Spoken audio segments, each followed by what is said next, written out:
Welcome back to Masters of Data, everyone. I'm Adam White. I have with me Zoe Hawkins and David Gervin. Hello, friends. Good to see you again. Hello. Hello, hello. Today we're talking about dashboards and stop building security dashboards no one reads, or just, I guess, any kind of dashboard that no one reads. But yeah, dashboards are an interesting and I guess sometimes polarizing topic of, whether like how helpful they are, whether people use them, if it's like one person that uses it or big groups. And Zoe, I know you were talking about something that's like, if my dashboards are so great, then why do people just want to export them to Excel and make them their Yeah, own it's or that tweak meme. them? It's the Yeah, sad Pablo sad meme that I problem. do love. In any context, I have Yes. yet to see a usage of the sad Pablo meme that I didn't love. I will say that, but it's definitely one of those things where I know people who work in data and building dashboards and all of that, and it's hard work. Like it's not like dashboards are just magically appearing. And they work really hard and they build the dashboard giving people the information they ask for, and then no one looks at it, or people download it to Excel and do something different with it. And So I think there is a piece there that's, like, what's wrong with the dashboard that you're not getting what you need? they are magically appearing. Have you played with the new Mobot? Like Okay, literally, fair, you say fair. Mobot, go make a dashboard, and it does that shit. It just magically appears. The Yeah. problem is that now we've enabled more shitty dashboards because like 97.87% of dashboards are trash and Mm. unuseful. I'm throwing it out there. Is that It, in your Polarizing. dashboard? Did you get that data from a dashboard? Were you I looking got at a that. I dashboard to got get that. that information? David's dashboard is just stuff that's trash. So it's just like Yeah. 97% ineffective, failing grade, all red across the Everybody has dashboard. one dashboard that's actually useful. They have one dashboard for their boss that doesn't know what's going on, what they do at all, that tells them things. And then they have like 87 dashboards in a folder that they look at once a year.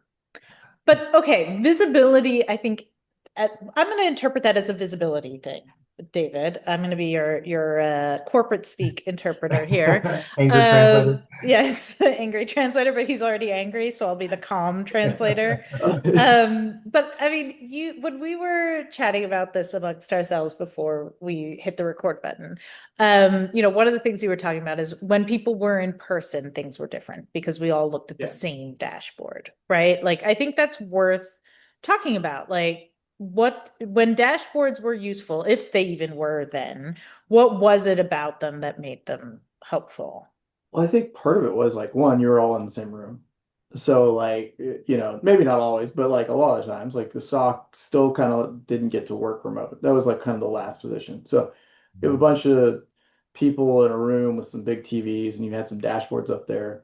So if the So it was dashboard, like the Hackers movie. It yeah, was like all in the dark with big TVs. I Yes. got it. Yeah. but if the Snacks dashboard everywhere. sucked, everybody's gonna be looking at it every day, and someone's gonna go, "Why do we have this shit on the freaking TV? It's horrible. Like, can we please put a dashboard that's useful?"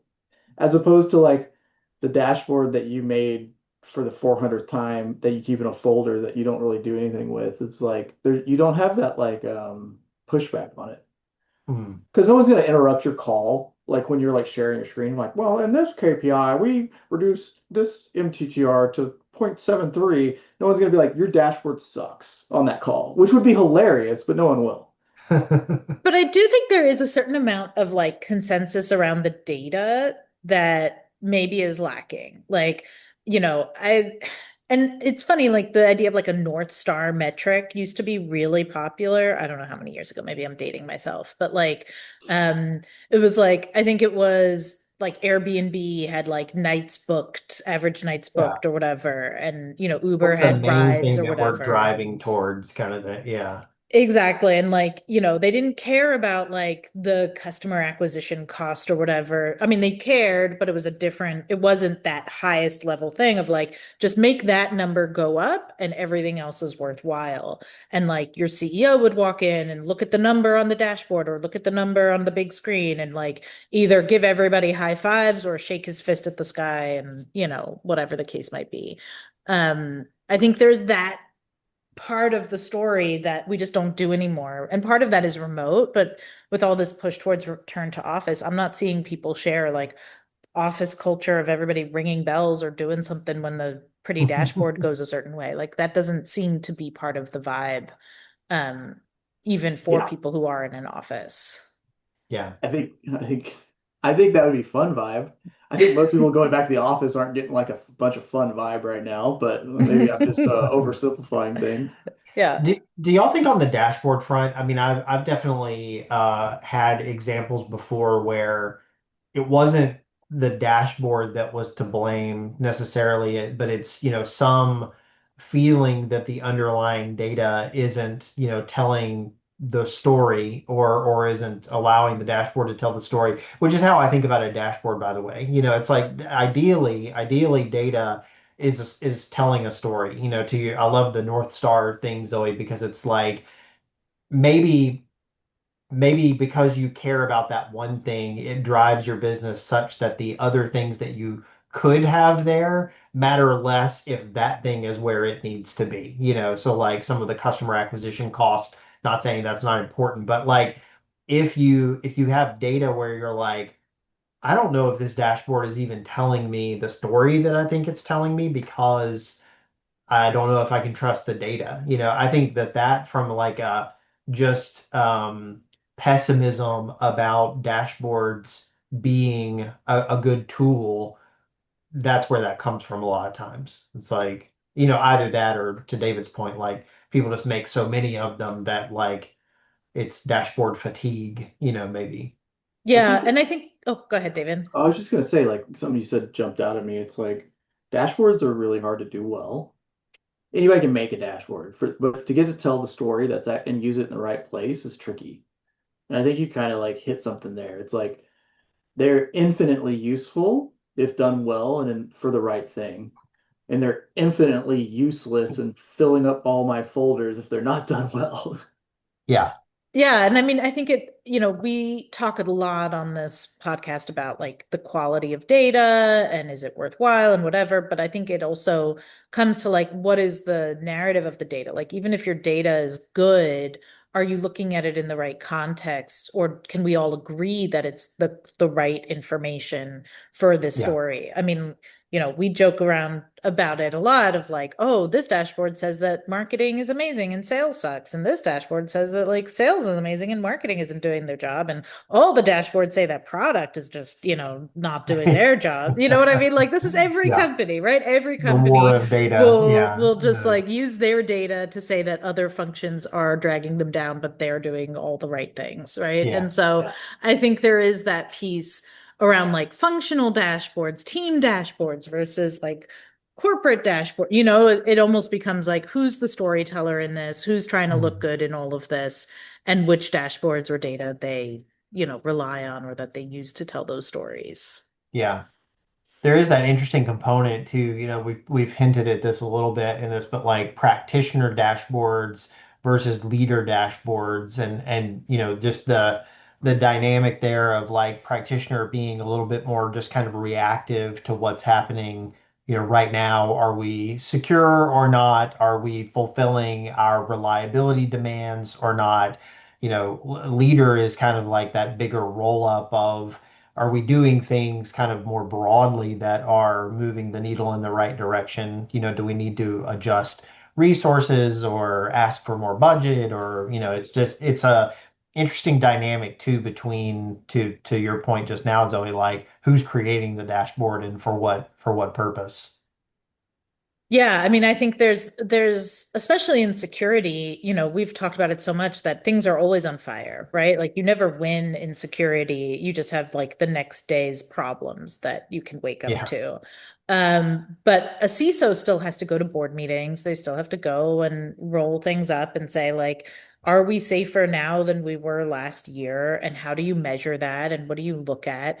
And, there's a certain amount of theater there in any role, right? Like, David's there, aghast. David is shocked that I would even say that. Security is the most pure industry. Every single tool ever has been nothing but There's no perfect. theater There's ever. no theater. And CISOs aren't trying to fight for budget. They're literally securing every enterprise. No Everyone should, problem. Just a little jazz hands. Like we'll just throw in a little Yes. jazz hands into the numbers. But I mean, I think there is that piece where it's like, and I mean, what is it like? What gets measured gets fixed, or whatever, that old chestnut. But there is that thing of like, if all you're tracking is like tickets closed, you can have an AI come in and close every ticket and be like, mission accomplished. You know, like there was a company that famously did that for their customer success, and is now trying to win back all their old They customers. looked really good Uh, there for a minute, they looked you know, like amazing. Sub-minute ticket close time, fantastic. Don't answer anybody's questions, but just close out those tickets. But yeah, like I think there is that piece of like, how do you measure if you're safer? Are you just looking at how many threats you investigated? Are you looking at like policies you were able to write? All of those things. And, ultimately, yeah, you want to have a dashboard that says we're up and to the right or we're green or whatever design format you use. The CISO wants to be able to go back and say, like, we made these things better. Or, hey, these things are not getting better, thus I need more money and more tooling and whatever the case might be. Like they're yeah. they're trying to tell a bigger picture than maybe what the practitioner can even zoom out to see on a day-to-day basis when they're just fighting fires all day. It's such an interesting, and what I'm about to say, I'm not saying security dashboards aren't useful, but you have a dynamic in security that you don't always have in observability or reliability, where you can have a dashboard in security that says that you're doing all the right things and you're closing out incidents, you're reacting to things, and still have a bad actor in your system that's got dwell time. Like that is a thing that exists where your security dashboards are telling you something and like it maybe is a little bit before you realize, okay, there's something else that we needed to know about, like observability things. It's like if your payment processor's down or your cart, average cart size goes down, like that's a little bit more immediately apparent and you're able to kind of react to that on a more kind of now basis. It's just that dynamic between the persistent threat of security and the degree to which like you have to kind of monitor that environment. My notifications are going crazy, and Maybe it's a the dashboard that it's a dashboard. That's right. It's like you've talked for too long. But yeah, it's just an interesting like dynamic between those two worlds and kind of like what can exist in one and maybe less so in the other. I think it's also like it's so much easier for like a board or whatever to give money to fix something that's like observability. Like our app latency has cost us, $1 million in sales and this e-trade thing that should have happened and it didn't happen. And It's very security were like, directly attributable to like to revenue. yeah. And Yeah. then security were like, we need more money because everything's bad. And they're Yeah. like, People we are haven't bad been to us. breached. They're mean to us. Yeah. Or it's like we gave you all the money and everything seems good and then you still get breached because everybody does. So it's like, Yeah. I think it's a direct correlation to how much the of an influencer the CISO is. Mm. Ooh, I'm gonna make a dashboard about that. Ooh, That have sounds that like on a a fun one. dashboard. How much social capital does the CISO have? And it like goes up and Mm. down depending Yeah, on the activities. I like That's it. fun. Yeah. But yeah, I mean, I think there is an element there around like when we say like stop making dashboards nobody reads, it's like, well, are they useful and to whom? Maybe it is a really useful dashboard for the CISO and no one else, but that makes it a valuable dashboard. yeah. Or And it could so be useful at certain times. Mm-hmm. Yeah, a Yeah. compliance dashboard or something like that that like you only really need to check now and then that you're not trying to be on top of all day every day, but that, it doesn't need to be up on the big screen in your war room environment in person that we described earlier. Like it doesn't need to be pulled up all day every day, but it can be buried in your folder structure and, you just know that come time when you need it, it's there and you can look at it and find exactly what you need. Some of the dashboards, like we've done some recently for AI compliance apps, like the Claude, suite of compliance apps. Like tracking AI spend, like that's a very topical dashboard where, you're looking at like how are people using an AI application. I mean, those kinds of things, hit at a very kind of practical level. Just from a dashboard perspective, like the more practical it is, or to your point earlier, Zoe, like the more it points to like a very central thing that we're tracking, like those are the ones that are, that people actually care about. Yeah, I mean, like token burn to quiet hire back ratio in a dashboard might be useful nowadays. But I Yeah. mean, people do it with like, I've seen the dashboard that they pull up of like how many people completed their security training, how many Yeah. people are clicking on phishing emails when they shouldn't. That sort of stuff. If you can find a correlation between people who do the training and click the emails, that could be something. Yes. But I think it's all about just like what is the story you're trying to tell, and that will determine how useful your dashboard is and to whom.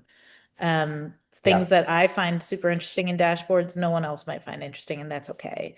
It's still valuable to me, We more all we valuable to all someone love your else. dashboards, Zoe. Don't be Thanks. self-con. Don't I be built sad, them. Pablo. Oh, Um, no sad Pablo here. I think most stories people are trying to tell are stupid and don't need to be told, so they don't need a dashboard. Are you like mad Pablo instead of sad yeah. Pablo? That's I've just Mad Pablo is that makes more sense as a meme almost, it does. It yeah. does. I am mad Pablo with dashboards.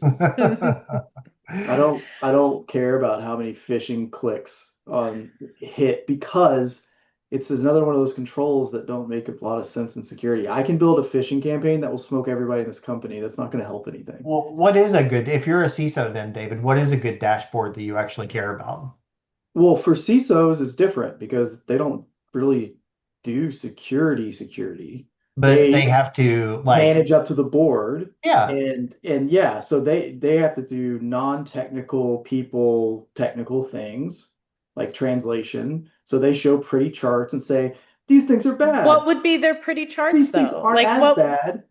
So tell give us me money You now. tell you me, can't say David. dashboards are bad without saying what a good dashboard I want is. to know what would Well, be on it's a going to good be it's dashboard. going to be compared like it's going to be holistic to that environment. But like let's say they show a coverage map of MITRE and the Yep. percentage like actual increase and like maybe even have something to the side that says like and this is what our threat modeling shows where we should be going next and how much budget it's going to take, how long it's going to take to get there and what teams it's going to pull in. And That'd be maybe how much threatening activities we've had. fronting. Hmm. Grunting. Fronting, shout out the Is old Red that Canary your crew with favorite word? fronting. My worst word I Um, ever. if think anybody's that's heard any of our talks, something you just hit at, David, on the like the higher level dashboard is like the desire to allow a dashboard to help you go from reactive to proactive, where like yeah, so you're getting ahead of things to a greater degree. Or like if your team is let's say you need to hire some people or get some contractor resources to like meet a need to make yourself more secure, to make your organization more reliable from an ops perspective, whatever the case may be, that like those are outcomes of those dashboards that are driven up to boards that actually, yeah. I think I'm bitter about it because I used to have to build dashboards in a competitor's tool. Everybody probably would know who it is, and it sucked horribly. And it was like almost like they just made it busy work. They're like, "Well, show us what you're actually securing," but they don't know what the hell they're talking about. So they want you to show it in dashboard. So you had to hook up all these connectors and find data and normalize crap and make it all work together for no reason. When you could have just been like, "Hey, what did you do?" And I'll be like, "I did this." Now it's gotten a lot easier, so maybe it's not as bad. I mean, hard honestly, dashboards bad, easy dashboards good. yeah, yeah. But I will say, like, I'm genuinely impressed with the new Mobot. Like, if you're in preview with Sumo and you get to see that, like, it's pretty dang cool to be like, hey, I think I did one the other day where I was like, hey, let's make a dashboard about our security hardening and where our gaps are, and showing that over a 6-month progression. And it made a Yeah. really cool dashboard. I So, do have like, to say, like, AI is kind of amazing at that. Like, I yeah, have to say, like, AI makes a lot of that because I can't build pretty charts. Like when I used to try and make a pivot chart and then put that in a slide, oh my gosh, I would break everything, Yeah. right? Like, and so building a dashboard to say, like, here's the data I want to look at. I want you to pull this on an ongoing basis, blah, blah, blah, and make it, I want to know this, this, and this. These are the questions I'm trying to answer. AI is pretty good at like, oh, for Yeah. this, you need a map, and this, you should have a pie chart, and this should be a graph. And I'm like, oh, okay. Like, it's got some really good ideas there for building these Any kind things. of data transform, AI is just insanely good at. And, and Yeah. and so maybe I'm completely off. I just have like post-traumatic dashboard problems, and maybe now you should just have a giant folder of crap you don't open because This AI isn't a podcast, it's an intervention, is an David. intervention. Yeah. I think we should start doing a thing where we like bring on like we have a new CISO that's epic. We should bring on these people and make them show us the dashboards that they show the board and then like have scorecards, you know? And Like Oh, and like then we could just boo Olympic them. You style want to, you just want to be able to scorecards. boo people. I know your well, true I don't know, I kind of motives. like him, so maybe I won't give him as hard, but like it would be funny. That And would be like we fun. should do that to everybody that has dashboards. Or at least get his perspective because he is awesome. Well, as always, this has been super fun, enjoyable conversation.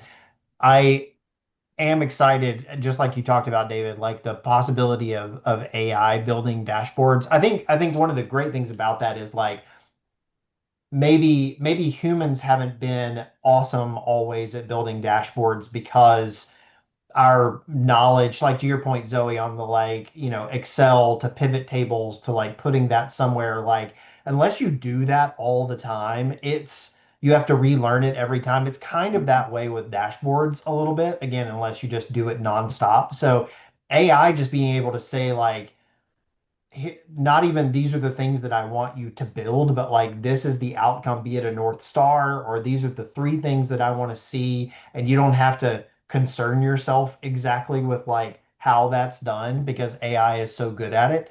Hopefully that will make you a dashboard believer, David, and everyone else in our audience, dashboard pros. But fun conversation as always. Thank you so much, Zoe. Thanks, David. And thank you all to our listeners. We'll see you on the next episode of Masters of Data.